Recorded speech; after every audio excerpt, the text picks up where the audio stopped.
It was supposed to be a quiet, perfect evening, the kind of night that might finally change everything.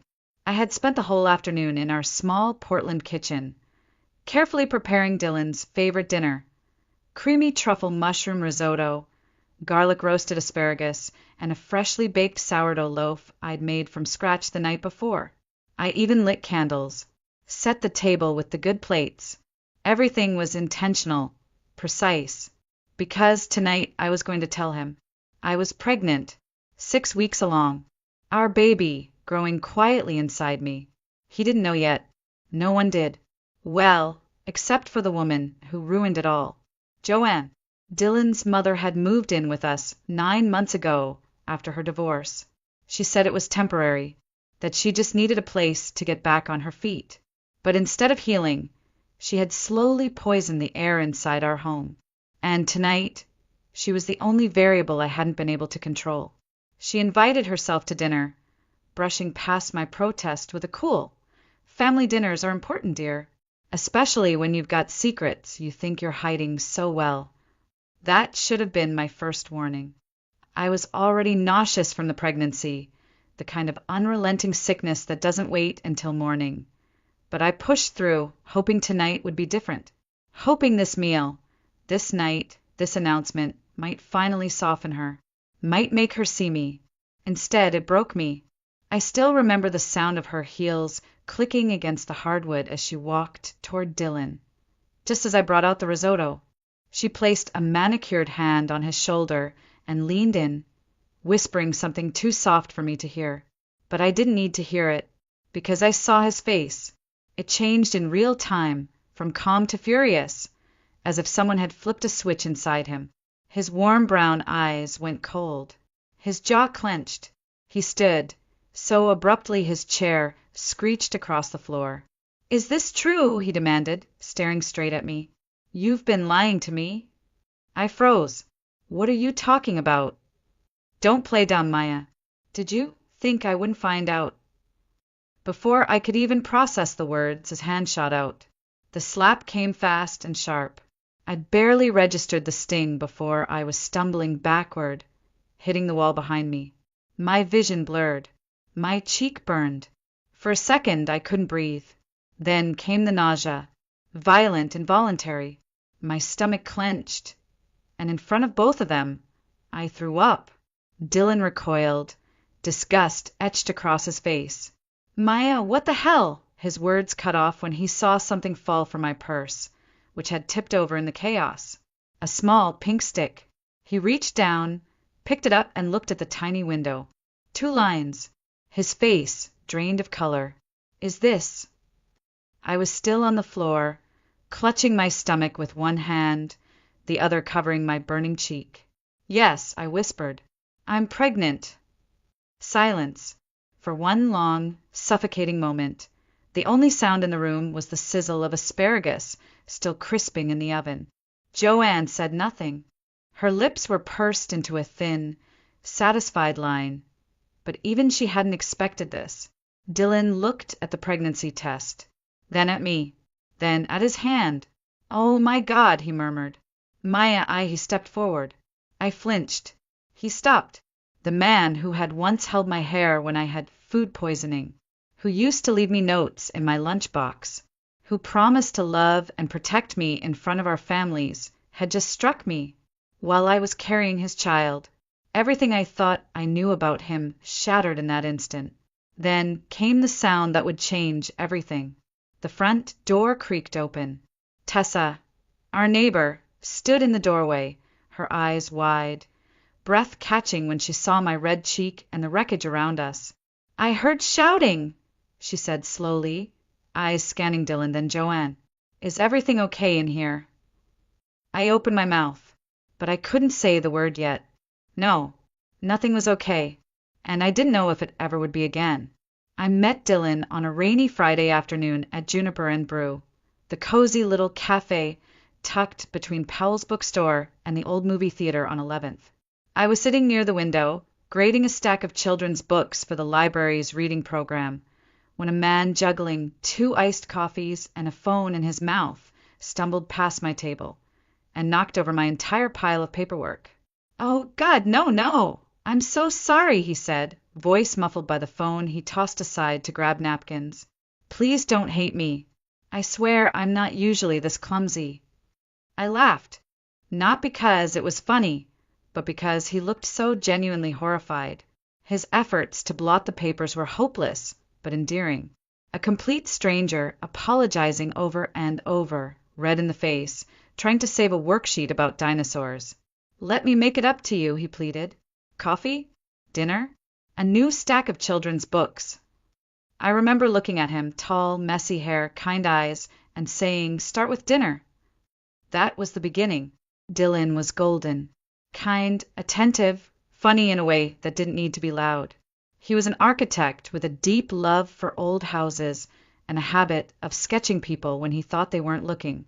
He called me fascinating, treated my job at the public library like it was the most noble profession in the world. We got married a year later, in the fall, beneath a canopy of turning leaves. Our vows were quiet, honest, and filled with laughter. We bought a small house on the east side, old but full of charm, and talked about having children someday. On weekends, we wandered farmers markets, planned trips we couldn't afford, made slow breakfasts in our pajamas. It was simple. It was good. It was real. Until she moved in. "It's just temporary," Dylan said when Joanne called crying, 2 suitcases packed and nowhere to go after her second divorce. "She's heartbroken, Maya. She just needs a little time." I wanted to be understanding. I really did. But even from the beginning, Joanne made it clear I was not what she had imagined for her son. She never said it directly. That wasn't her style. Instead, it was small things. "Are you sure that's what you're wearing, dear? This risotto's a bit underseasoned, don't you think? Dylan works so hard. You should really give him more protein." She rearranged my spice rack while I was at work, told me which laundry detergent Dylan used to prefer, left passive-aggressive sticky notes about how to fold his t-shirts. At first, Dylan brushed it off. "That's just Mom," he said. "She doesn't mean anything by it." But slowly, her influence crept deeper. He started noticing things he'd never commented on before. The way I loaded the dishwasher, the time I spent on calls with my sister, my grocery choices, and those little criticisms.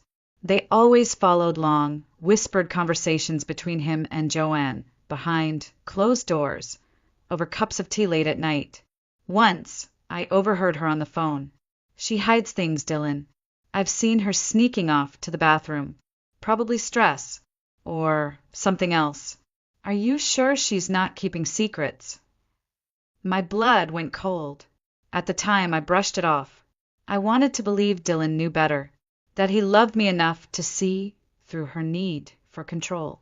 But with every passing month, it got harder to tell where her voice ended and his began. Then, 3 weeks ago, I found out I was pregnant. And for a moment, everything else faded. I wanted to believe it would change things, that maybe this would be the moment he'd come back to me, that the man I married still lived somewhere inside him. But Joanne was always one step ahead. Looking back now, I realized Joanne never needed proof. She only needed doubt. And once that seed was planted in Dylan's mind, she watered it every day. I started noticing how quiet he became after speaking with her, how his eyes lingered a little longer when I said I was tired, how he'd glance sideways when I came back from the bathroom. The warmth in our conversations was gone, replaced by pauses, suspicions, and silence. Then came the night I caught Joanne eavesdropping. I had just returned home from work at the library, head pounding from nausea I couldn't explain away anymore. I went straight to the bathroom, as I had so many times lately, and closed the door. When I stepped out, there she was, Joanne, standing by the hallway, eyes narrowed like a hawk. "You've been running to the bathroom at odd hours," she said coolly. "Anything you want to share?" I forced a smile. "Just stress." She raised an eyebrow. "Funny. I had that same stress before I found out I was pregnant with Dylan." I walked past her without replying, but her meaning was crystal clear. From that day forward, her behavior shifted into something sharper, more pointed.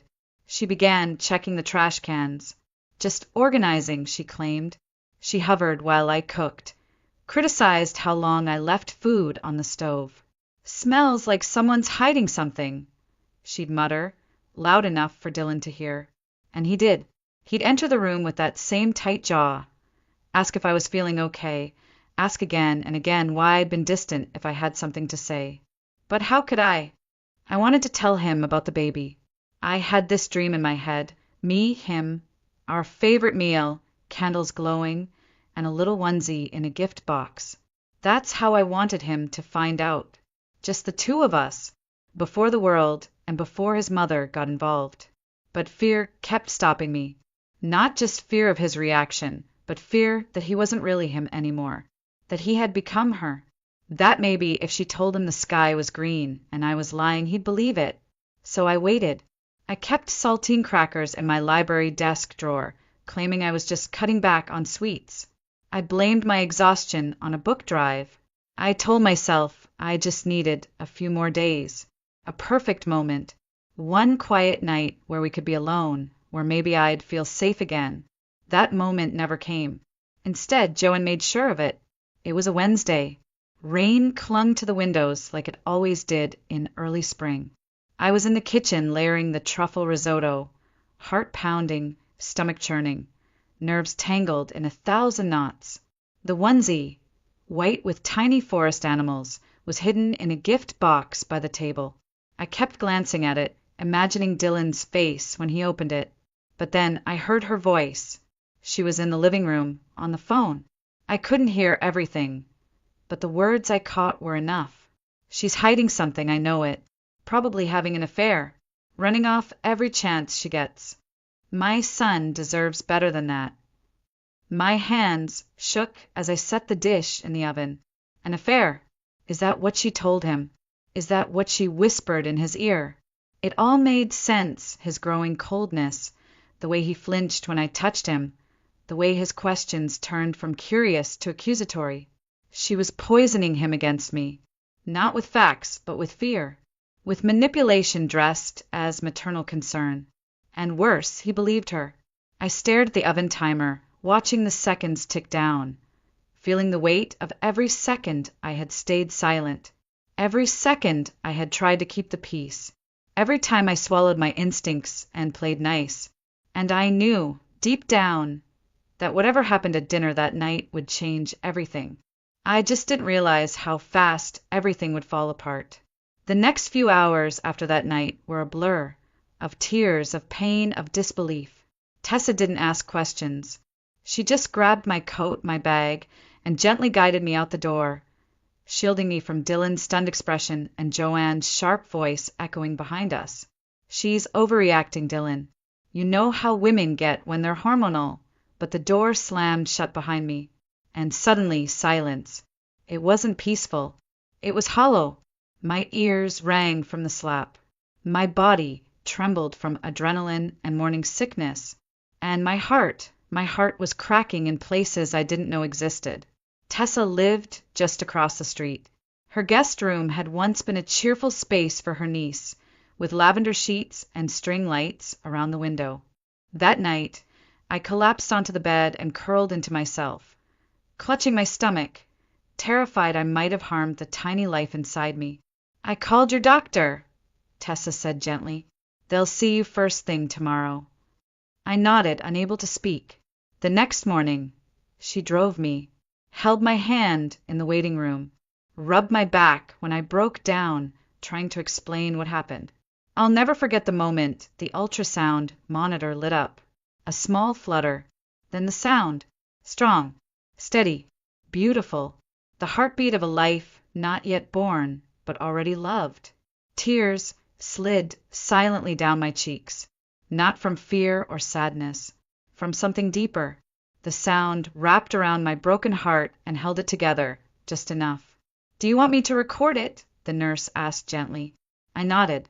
That night, wrapped in one of Tessa's oversized sweatshirts, sitting on the edge of the guest bed, I stared at my phone for a long time. I had promised myself I wouldn't contact him. Not after what he did. Not after how quickly he believed her. But the sound of that heartbeat, it wasn't mine to carry alone. I opened the audio file, pressed play once, closed my eyes, then attached it in a message. Your child's heartbeat. That was all I wrote. No anger, no guilt, no explanations, just the truth. His reply came within minutes. Please, can we talk? Just us. No, Mom. Please, Maya. I stared at the screen, my thumb hovering. My cheek was still tender, the bruise blooming yellow beneath the surface. But I wasn't doing this for him. I was doing it for the baby. I needed answers. I needed clarity. I needed to look into his eyes and see who was still in there if anyone was left. I typed back, tomorrow, 2 p.m., Juniper and Brew. You show up with her, I walk away forever. I won't, he replied. I swear. I'm choosing you this time. The next morning, I stood in front of the cafe where we first met, shivering not from the cold, but from everything that still ached inside me. Tessa was parked across the street, engine running, eyes locked on me from behind the wheel. My lifeline, just in case. At 2 p.m., sharp, the cafe bell chimed. Dylan walked in, alone. No coat, just a faded blue shirt and eyes sunken with sleepless nights. He paused when he saw me, like he wasn't sure I'd really come. Neither was I, but I had. For me, for the child inside me, for the version of myself that refused to be broken. Can I sit? He asked quietly. I nodded, even as my whole body screamed to run. He sat, but this time not close. He kept distance, kept his hands on the table. His voice, when he finally spoke, was hoarse. I kicked her out last night, he said. Joanne. She's staying at a hotel. I packed her bags myself. I said nothing, because actions are louder than words, and I needed to see more. I didn't touch my tea. It sat between us like a boundary, steam rising between two people who once shared everything and now shared nothing but silence. Dylan looked thinner, tired. The stubble on his jaw was new, and his shirt was wrinkled, same one he'd worn the night it happened. His hands were clenched together on the table, knuckles white. I'm so sorry, he said quietly, for everything, for believing her, for not asking you, for what I did. I stayed quiet. After you left, he continued, I found her on the phone with one of her friends, laughing, saying she'd finally saved me from your lies. She said it loud enough that I knew. She made it all up. She twisted everything. My fingers trembled under the table, but I forced my voice to stay steady. And you hit me because of her. Dylan's eyes filled with tears. I know, and there's no excuse. I believed her because somewhere deep down I let myself. I let her control me for so long, I didn't even see it. I stared at him, the man who once made me laugh so hard I cried, the man who promised to protect me, the man who had used his hand, not to hold me, but to hurt me. I need you to understand something, I said slowly. You didn't just hit me. You hit us. His eyes dropped to my stomach. I know, he whispered. I do, and I hate myself for it. Then prove it. He looked up, startled. I continued. I have conditions. If you break even one, I'm done. I don't care how sorry you are. I won't raise our child in fear. He nodded once. Okay. 1. Your mother never sets foot in our house again. Not for holidays. Not for visits. Not at the hospital. Nothing. She gets no information about the baby. No photos. No updates. Done. 2. You go to therapy. Alone. Every week. And we do couples counseling too. You start immediately. I already had my first session yesterday. 3. I said, leaning in, my voice like ice. If you ever raise a hand to me again, even once, I will press charges and file for full custody. No second chances. His shoulders dropped, shame folding his body. I wouldn't blame you, he said, then reached into his pocket and slid something across the table. A business card, family law attorney. I already asked her to draft custody papers, he said. If I ever get violent again, you get full custody. No fight, no court. It's in writing. My throat closed up. He was serious. For the first time in weeks, I saw something real in his eyes. Not just guilt, but the will to change. The man I married, buried under layers of control and denial, clawing his way out. Still, I didn't relax. Because words are easy. Change isn't. I'm not coming home, I said quietly. Not yet. He nodded. I understand. And we don't do anything until counseling begins. Already booked, he replied, sliding another card toward me. Dr. Reena Patel, trauma-informed, couples counseling. I don't want promises, Dylan, I said. I want proof. Over time. You don't get to earn me back in a day. His voice cracked. Whatever you need. I took a breath. A long, hard breath. Then here's what I need next, I said. The next doctor's appointment. You can come. His face lit up like I'd handed him the sun. But Tessa comes too, I added. I'm not ready to be alone with you, yet. Of course, he nodded quickly. Anything that makes you feel safe. For the first time since that night, I allowed myself a flicker of something fragile. Not forgiveness, but maybe the beginning of something else. Something stronger. Respect. Boundaries. Accountability. As we stood up to leave, Dylan glanced at me one last time. I should have chosen you from the beginning. No, I said softly. You should have chosen yourself, and unlearned everything she ever taught you. Then I walked out first. And this time he didn't try to follow. It started with a text. Dylan, your mother's outside my library. I was sitting at my desk in the youth wing, organizing new arrivals for the spring reading program, when I saw the silver Lexus SUV parked across the street. Engine running. Joanne in the driver's seat, sunglasses on, unmoving. Watching. My third graders were out back for an author visit, so it was just me inside. My hands trembled as I typed the message. She's been there 20 minutes. Just watching the front door. His reply came fast. Don't move. I'm calling the police. 15 minutes later, 2 officers arrived. From behind the library blinds, I watched as they approached her car. Joanne immediately turned on the tears. Trembling hands, cracking voice, the perfect victim. I'm just worried about my son, she said, loud enough that I could hear her through the glass. His wife is unstable. She's keeping me from my grandchild. Then her tone shifted, sharp as a knife. She trapped him with that baby. She's poisoning him against me. Ashley, the library assistant, stood beside me, eyes wide. Want me to film this? She whispered. You mentioned you might need evidence for that restraining order. I nodded.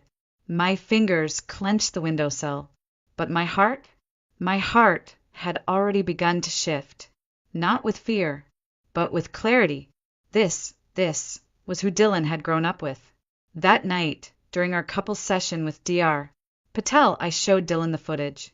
He didn't speak for a long time, just stared at the screen, hands pressed to his forehead, eyes glassy.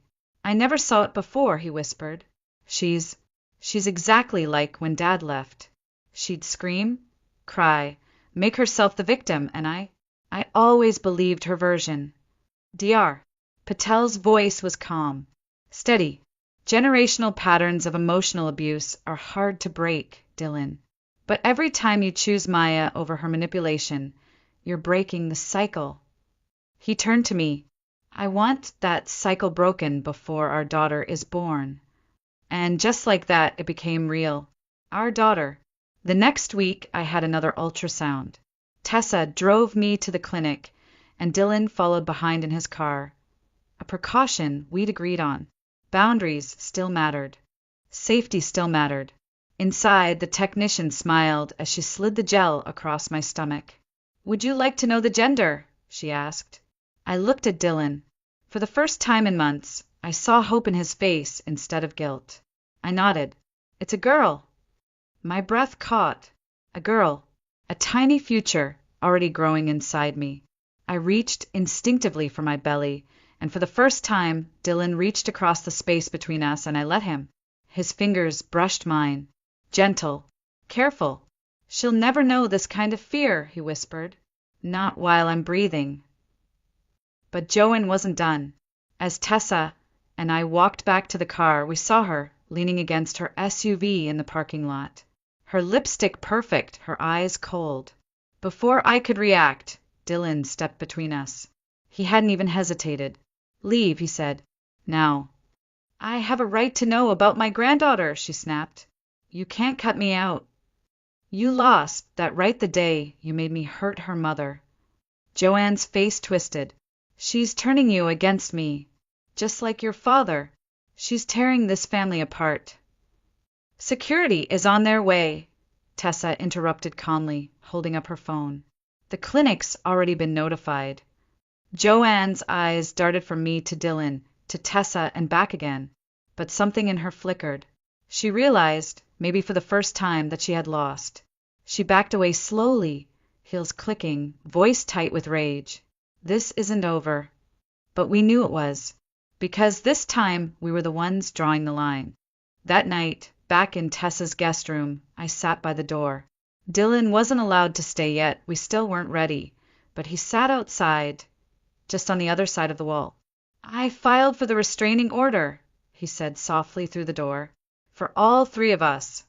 My hand moved to my belly.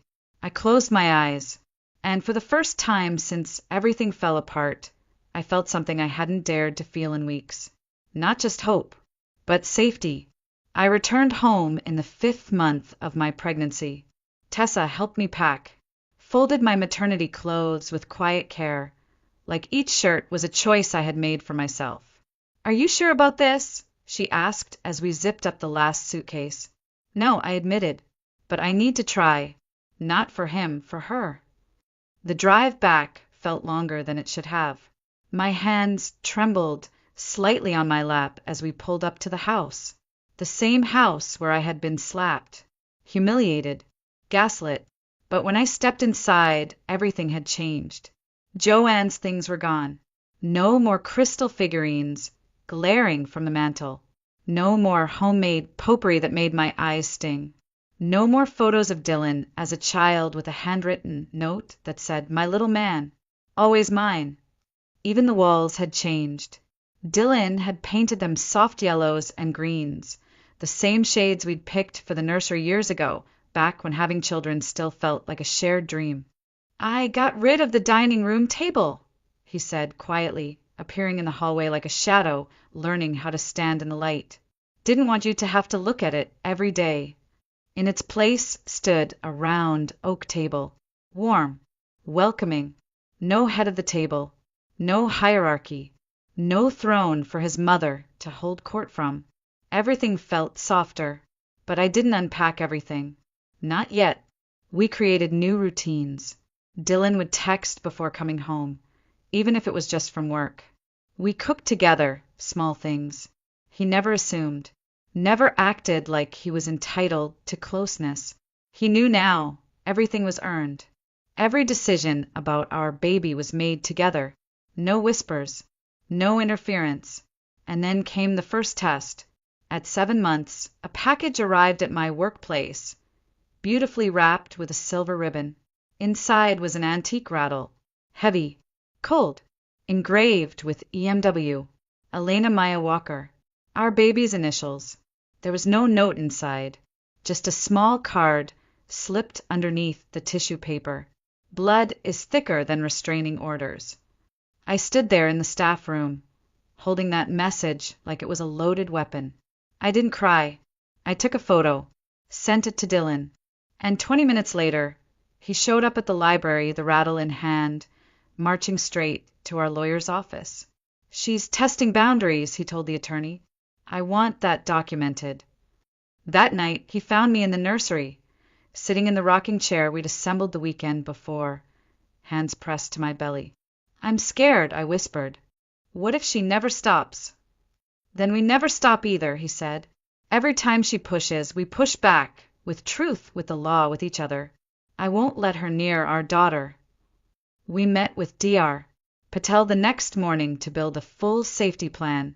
We created new passwords for daycare pickup, installed security cameras, informed neighbors and friends.